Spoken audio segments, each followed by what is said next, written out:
Hi dear student, मैं हूं शराफत अफजल। आज हम यूनिट नंबर 5 के प्रोग्राम नंबर 2 को डिस्कस करेंगे। यूनिट नंबर 5 में बेसिकली हम डिस्कस कर रहे थे the monetary system, money growth and inflation को। तो इसके हमने प्रोग्राम नंबर 1 में आपको डिटेल के साथ बताया था कि मनी क्या है, मनी की डेफिनेशन, मनी की टाइप्स, फंक्शंस और फिर उसके बाद मेजरमेंट ऑफ मनी कि मनी को कैसे मेजर करेंगे। आज हम जिस टॉपिक के ऊपर डिस्कस करने जा रहे हैं वो है यूनिट नंबर 5 का प्रोग्राम नंबर 2। अब प्रोग्राम नंबर 2 में हम जिन जिन टॉपिक्स को कवर करेंगे वो है हमारे पास the Fed's tool of money supply, the classical theory of inflation, the cost of inflation. तो ये हमारे पास 3 टॉपिक्स हैं जिनको हम आज इजीली मेजर कर सकेंगे। अब देखें टूल्स कौन कौन से हैं। जब मनी सप्लाई, मैंने आपको लास्ट में बताया था कि जब सेंट्रल बैंक मनी सप्लाई करता है और मनी डिमांड जो होता है वो कंज्यूमर करते हैं।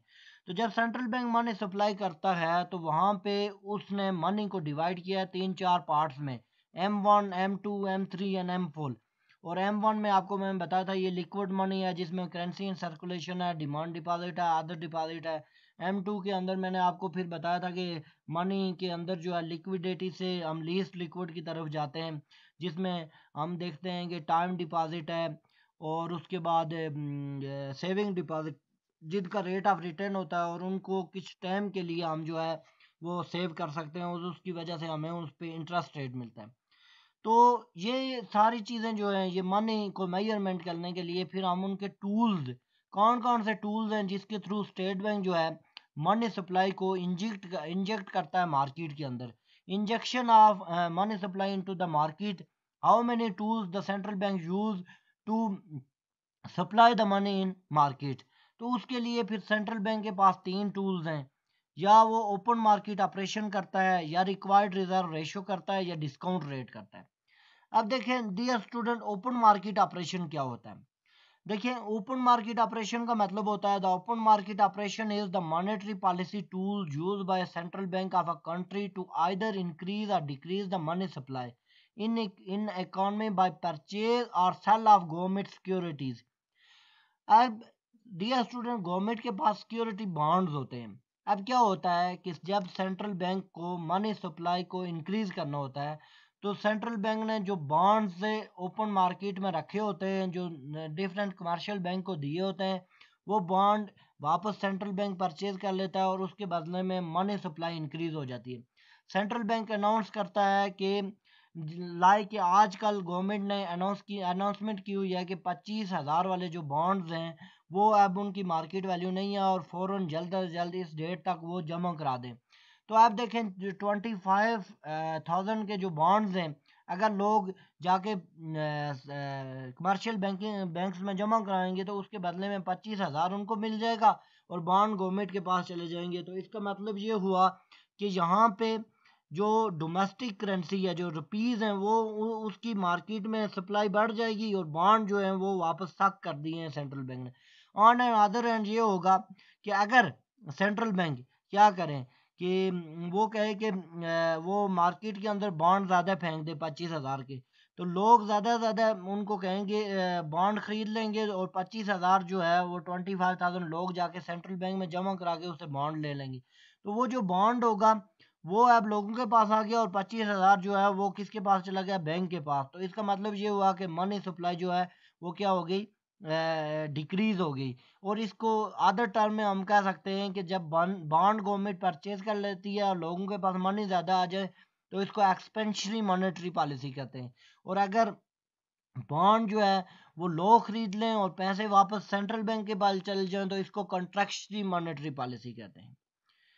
द सेकंड जो हमारे पास इसका टूल है वो है required reserve ratio. The required reserve ratio is the percentage of deposit that bank is required to hold the reserve और fund that are not allowed to be loaned. देखें dear student, जब आप में से कोई भी बंदा, कोई पर्सन जब जाके अकाउंट खुलवाता है बैंक में, तो उसके बदले में मसलन से कि आप 100 रुपीज़ बैंक में जमा कर देते हैं। तो जब 100 रुपीज़ जमा कर देते हैं बैंक में और आपका अकाउंट खुल जाता है तो उसमें से सेंट्रल बैंक ने कमर्शियल बैंक के साथ एक रिक्वायर्ड रिजर्व रेशो रखी होती है, वो से कि उसने 10% रखी हुई है। तो 100 का 10%, इसका मतलब है कि 10%, 10 रुपये जो हैं 100 में से, वो किसके पास चले जाएंगे? Central bank. बाकी कमर्शियल बैंक के पास 90 रुपीज़ रह जाएंगे। तो वो रिक्वायर्ड रिजर्व रेशियो जो है, ये भी एक टूल है सेंट्रल बैंक का to control the money supply. अगर central bank required reserve ratio 10% के बजाय 20% कर दे, तो इसका मतलब ये हुआ कि 80 रुपीज़ जो है वो कमर्शियल बैंकों के पास रह जाएंगे और 20 रुपीज़ कौन ले लेगा? सेंट्रल बैंक ले लेगा। तो अब रुपीज़ कम हो गए ना, पहले 90 थे अब 80 हो गए, तो इसका मतलब ये है मार्केट के अंदर जो मूवेबल करेंसी है वो 80 रह गई है। ऑन एन अदर एंड इसके अलावा अगर central bank required reserve ratio 5% कर दे, तो पहले 90 रुपीज़ था 10% पे, अब 5 रुपीज़ कर दिया, तो इसका मतलब ये है कि 95% जो मनी है वो कमर्शियल बैंकों पे के पास रहेगा और 5 रुपीज़ जो है वो सेंट्रल बैंक में। तो ये जो 5 रुपीज़ सेंट्रल बैंक की तरफ चल जाएगा, 95 कमर्शियल बैंक, तो इसको एक्सपेंशनरी मॉनेटरी पॉलिसी कहेंगे। और अगर 80 रुपीज़ कमर्शियल बैंक के पास चले जाएं रहें और 20 रुपीज़ सेंट्रल बैंक के पास चले जाएं, तो उसको कॉन्ट्रैक्शनरी मॉनेटरी पॉलिसी कहेंगे। और यहाँ से भी मनी की सप्लाई और डिमांड को स्टेट बैंक कंट्रोल करता है। नंबर थर्ड जो हमारे पास है वो डिस्काउंट रेट है।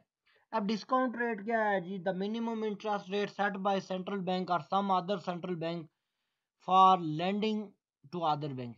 देखें, हमारे जितने भी कमर्शियल बैंक्स हैं उनको बाज़ औक़ात लोन की रिक्वायरमेंट होती है और उनका जो अपनी बैलेंस शीट है वो इक्वल नहीं हो रही होती है, तो वो क्या करते हैं कि वो लोन लेते हैं फॉर नाइट पर्पज़ के लिए, 3 डे के लिए। वो किससे लेते हैं? सेंट्रल बैंक से। तो वो अपने डेली की जो डेली ट्रांजैक्शन होती है उसकी रिक्वायरमेंट पूरी करने के लिए सेंट्रल बैंक से लोन लेंगे। अगर सेंट्रल बैंक ने डिस्काउंट रेट जो है 10% रखा हुआ है, तो इसका मतलब ये हुआ कि अगर वो सेंट्रल बैंक जो है वो लोन दे रहा है किसको? कमर्शियल बैंक्स को। जिस तरह एमसीबी है, एचबीएल है, यूबीएल, उनको लोन दे रहा है central bank, state bank of Pakistan. तो अगर 10% पे लोन दे रहा है, तो अगर मतलब से कि हम एक एग्जांपल ले लेते हैं कि 100 रुपीज़ वो लोन देता है, तो 10% का मतलब कि 10% उन पे वो चार्ज कर रहा है डिस्काउंट रेट।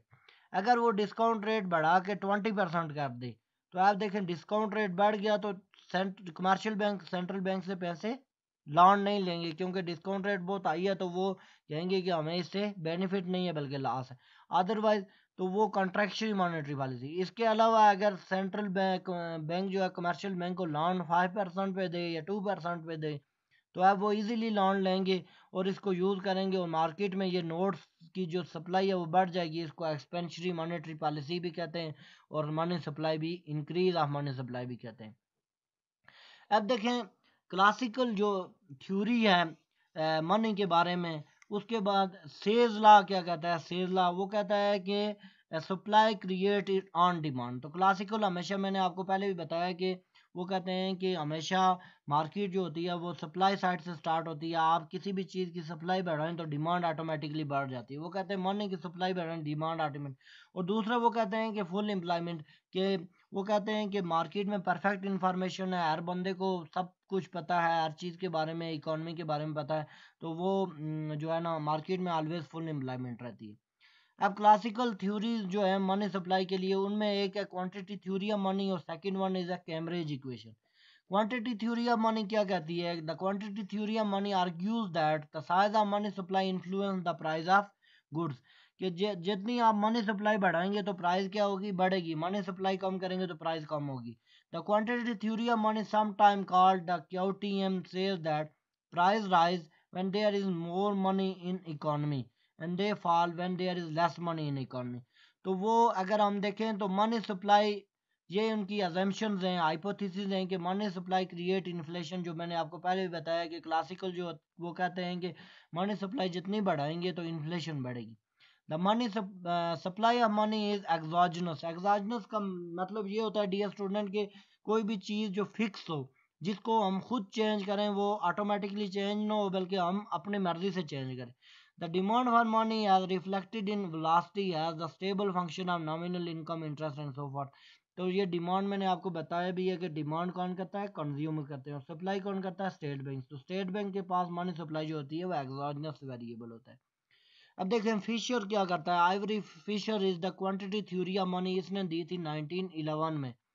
तो ये कह रहा था कि क्या कहता है, determine by the institution and technology future, ये क्या कहता है, nominal income is equal to P Y determinant by M, तो classical assume that Y is fairly constant, तो P is directly proportional to M. इसका मतलब क्या होगा कि M V is equal to P T. M क्या है, हमारे पास मनी सप्लाई है, वी उसकी वेलोसिटी ऑफ मनी है, velocity of circulation of money, P क्या है, price, average price of transaction, और टी जो है नंबर ऑफ ट्रांजैक्शन।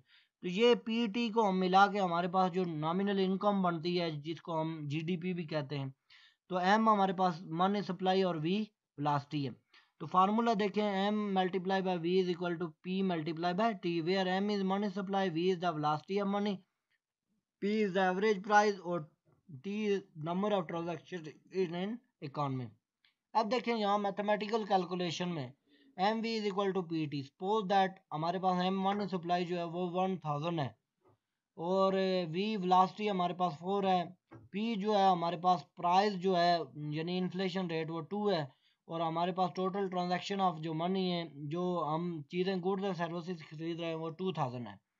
तो M V is equal to P T, अगर हमारे पास रुपीज़ एम जो है मनी सप्लाई 1000 बढ़ा रहे हैं, वेलोसिटी 4 है, इधर हमारे पास प्राइस जो है 2 है और जो गुड्स एंड सर्विसेज खरीद रहे हैं वो 2000 है, तो ये 4000 ये हमारे पास टेबल होगी।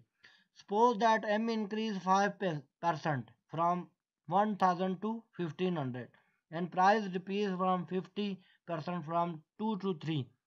तो अब देखें कि अब देखेंगे एम हमारे मनी सप्लाई हमने बढ़ा दी है, स्टेट बैंक ने बढ़ा दी है, पहले वो मनी सप्लाई थी 1000 यानी 1000 के नोट उसने क्या किए थे, इशू किए थे, अब वो 1500 के बराबर के नोट इशू कर रहे हैं, और उस वक्त उसकी वेलोसिटी जो है यानी एक सेकंड के अंदर एक नोट कितने बंदों के हाथों से गुजर के जाता है, कोई भी नोट हो 50 रुपए का हो 100 रुपए का हो, वो है 4, यानी एक सेकंड में 4 बंदे एक नोट उनके पास से गुजर के जाता है, इज इक्वल टू 2, हमारे प्राइस 2 ही है और क्वांटिटी भी 2 है, तो अब देखें 6000।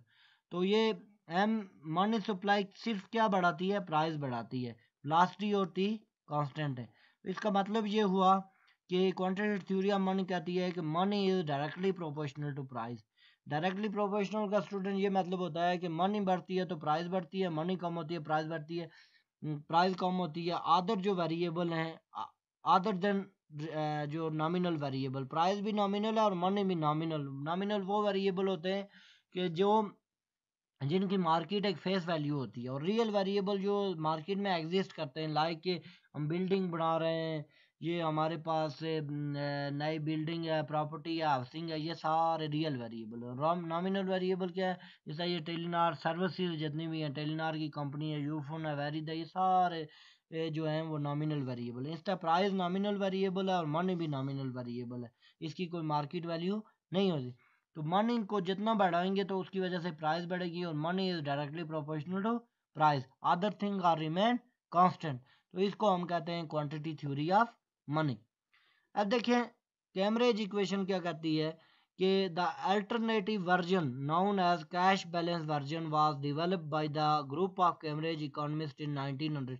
उन्होंने जो है इन्होंने क्या किया, जिसमें पीगो आ गया, मार्शल आ गया, रॉबर्टसन आ गया, केनेडियन, तो इन्होंने मनी को और भी आगे ब्रॉड कर दिया कि मनी से हम क्या चीज़ खरीद सकते हैं।